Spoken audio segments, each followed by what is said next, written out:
Nos primeiros vídeos dessa semana, em que a gente está tratando da aleatorização de algoritmos, uma operação que a gente usou várias vezes foi construir uma permutação aleatória dos itens em que a gente estava interessado. Esses itens podiam ser vértices de um grafo, podiam ser itens de uma mochila ou tarefas de um escalonamento, ou outros elementos de uma lista que a gente tenha que tratar e que a gente estava interessado em percorrer em ordens variadas para verificar se isso tinha um impacto no resultado do algoritmo que a gente estava aleatorizando.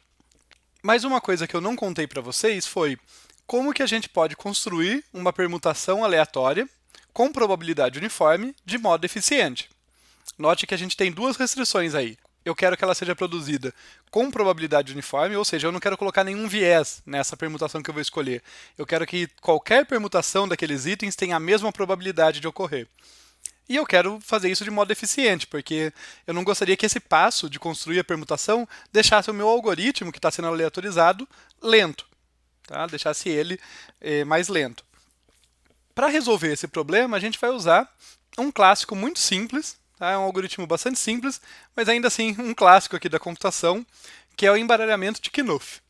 Apesar desse nome, quando eu fui preparar essa aula para vocês, eu olhei um pouquinho mais a fundo e eu descobri que a autoria desse algoritmo, ou pelo menos de versões desse algoritmo, é contestada. Parece que ele já tinha sido proposto anteriormente ao Donald Knuth, no caso, apresentá-lo no seu livro The Art of Computer Programming. Dito isso, não tem nenhuma evidência de que o Knuth soubesse disso quando propôs ele no seu livro, e sendo esse um nome bastante tradicional, eu vou usar aqui o algoritmo do embaralhamento de Knuth. Se vocês procurarem na literatura em inglês, vocês devem encontrar Knuth Shuffle. A palavra aí que eu estou traduzindo para embaralhamento. Aqui só uma breve observação, que Donald Knuth é um dos primeiros cientistas da computação e uma lenda viva da ciência da computação, tá? Ainda viva, e vocês podem encontrar palestras dele no YouTube. Vale a pena procurar, é bastante interessante ouvir ele falando e apresentando ali algumas das ideias primordiais que ele introduziu na área da computação. Em particular, ele é o pai da análise de algoritmos e ele é o autor do clássico em vários volumes The Art of Computer Programming. Feita essa introdução, vamos ao nosso algoritmo aqui, tá? Que vai resolver o nosso problema de gerar as permutações. A ideia do algoritmo, de modo bem simplesinho, é percorrer aqui um vetor, uma lista, da esquerda para a direita, e em cada iteração fazer o seguinte: a gente sorteia um item do sufixo do vetor. Por sufixo do vetor, eu quero dizer a parte que a gente ainda não tratou, a parte que a gente ainda não decidiu como vai ficar ordenada, a parte da permutação que ainda não está decidida. A gente faz esse sorteio com probabilidade uniforme, pega o item sorteado e coloca ele na posição corrente. Assim, a gente definiu mais um elemento da permutação. E assim a gente vai para a próxima iteração considerar um sufixo com um elemento a menos. Em cada iteração a gente vai fazendo isso. Ao final das n iterações ali, a gente percorreu o vetor inteiro e construiu a permutação toda. Para ficar mais claro, vamos para um exemplo bem pequenininho, com apenas 5 elementos. Os elementos aqui do meu vetor, que eu vou tratar como inteiros para simplificar, estão em ordem, eles não precisavam estar em ordem, tá? Isso é só para facilitar a visualização do exemplo. Então eu vou supor que esse vetorzinho no início está em ordem e eu vou iterar ao longo desse nosso algoritmo. Então a primeira coisa é, sorteia um item. Vamos dizer que no primeiro sorteio, do sufixo do vetor, no início o sufixo é o vetor inteiro, porque nada foi tratado ainda. Vamos dizer que eu peguei o 3, com probabilidade uniforme, tá? Aqui eu estou fazendo uma escolha arbitrária, mas o algoritmo mesmo teria feito isso com uma escolha aleatória. E coloco ele na posição corrente. Para colocar ele na posição corrente de modo eficiente, eu troco ele com o item da posição corrente, no caso, o item 1 aqui. Então eu faço essa troca.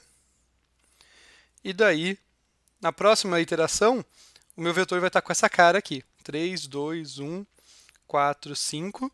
E eu avancei uma posição. O 3 já está fixado, ele já está definido na minha permutação, e o sufixo agora é do 2 para frente. Faço de novo uma escolha ali aleatória. Vamos dizer que eu peguei o 5 nessa minha escolha. Troco com o elemento da posição corrente, que dessa vez é o 2. E daí, fixado estarão o 3 e o 5. e vai sobrar o 1, o 4 e o 2. Notem que essa escolha aleatória que eu faço aí com probabilidade uniforme no sufixo tem a mesma probabilidade de pegar qualquer um dos elementos do sufixo. Por exemplo, aqui, nessa próxima iteração, eu vou ter a mesma probabilidade de pegar o 1, o 4 ou o 2. Digamos, por exemplo, que eu acabei sorteando o 1. Então eu vou trocar ele com ele mesmo, quer dizer, não vai alterar a estrutura do vetor, mas mais uma posição foi fixada. E nesse momento eu terei o 3, o 5 e o 1 fixados, e daí sobra o 4 e o 2. Foi o 1 que foi escolhido nessa iteração. Digamos que nessa última iteração aqui, o 2 é que foi escolhido, eu faço a troca. Daí, vindo para a linha de baixo aqui, por falta de espaço, eu vou ficar com 3, 5, 1, 2 e 4. Note que a minha posição está aqui, mas o último subvetor não faz sentido escolher, porque só tem uma posição com certeza, ali 100% de chance de que a minha escolha aleatória vai escolher o 4. Tá? Então, na última posição já está tudo definido e, portanto, a minha resposta será 3, 5, 1, 2 e 4. Essa é a permutação que essas minhas escolhas geraram.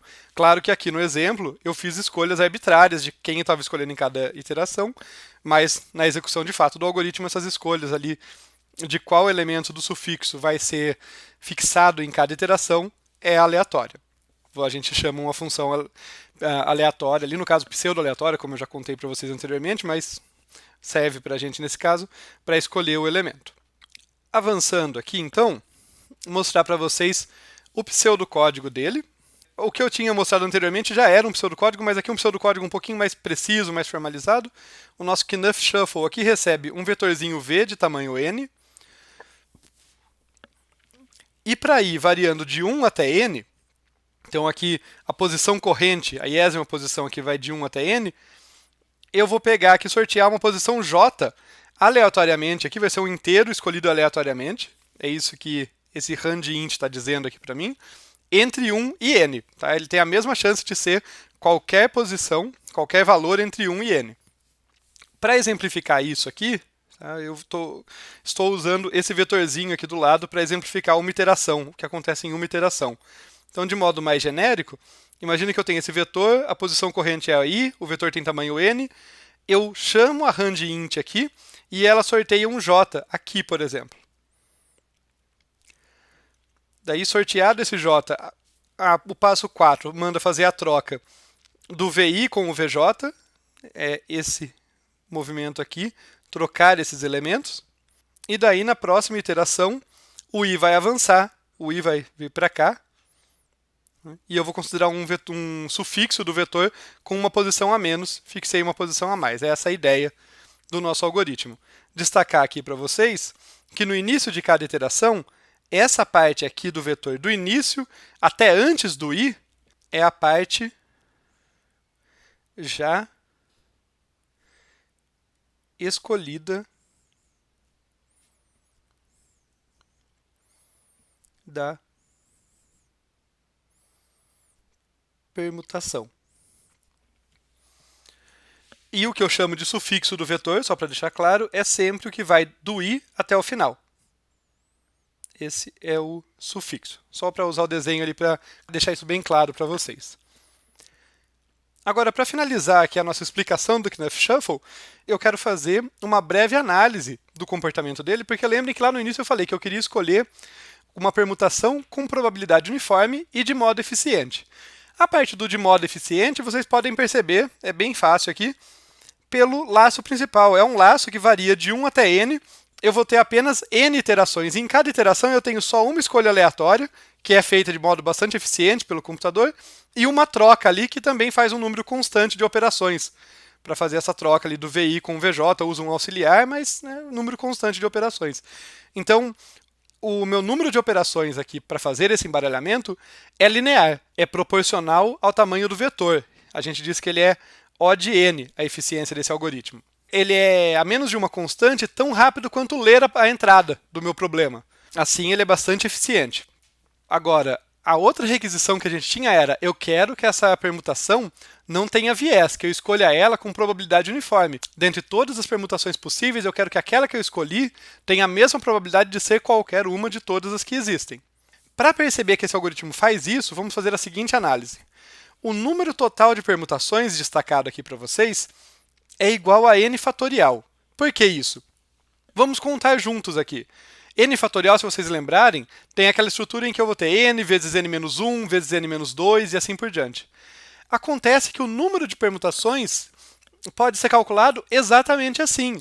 Na primeira posição, quantas possibilidades eu tenho de permutações diferentes? Bem, eu tenho n possíveis elementos que podem ocupar aquela posição, n possíveis itens do vetor, ali, elementos do vetor que podem estar naquela posição.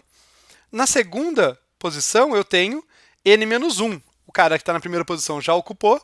Eu tenho n-1 escolhas para a segunda posição. n-2 para a terceira e assim por diante, até que a última tem apenas uma posição. Notem que o número de escolhas que eu tenho ali é exatamente n fatorial. Por isso que o número de permutações corresponde a esse valor. Agora vamos ver como funcionam as escolhas aleatórias do nosso algoritmo. Qual que é a probabilidade, vamos calcular juntos aqui, fazer a conta junto, de um elemento estar na primeira posição? Tá? A minha notação aqui está bem simplificada, mas o que eu quero dizer com prob de primeira é a probabilidade de um certo elemento, de um elemento específico, estar na primeira posição. Bem, eu sorteio 1 dentre n. Né? Eu sorteio um cara dentre n, aqui com esse range int, variando de 1 até n, pego ele e coloco na primeira. Então, um elemento vai ter uma chance em n de estar na primeira posição. Qual é a probabilidade de um certo elemento do sufixo estar na segunda posição? Ele vai ter uma chance também, porque eu sorteio um elemento apenas, né? A segunda posição só cabe um elemento, dentre os n-1 que sobraram. Na terceira posição, a mesma ideia. Eu vou ter a probabilidade de um certo elemento estar na terceira posição vai ser 1 sobre n-2, porque eu sorteio de um sufixo que tem tamanho n-2. E assim por diante, cada posição que eu avanço, o sufixo diminui de 1 e essa minha regra se repete.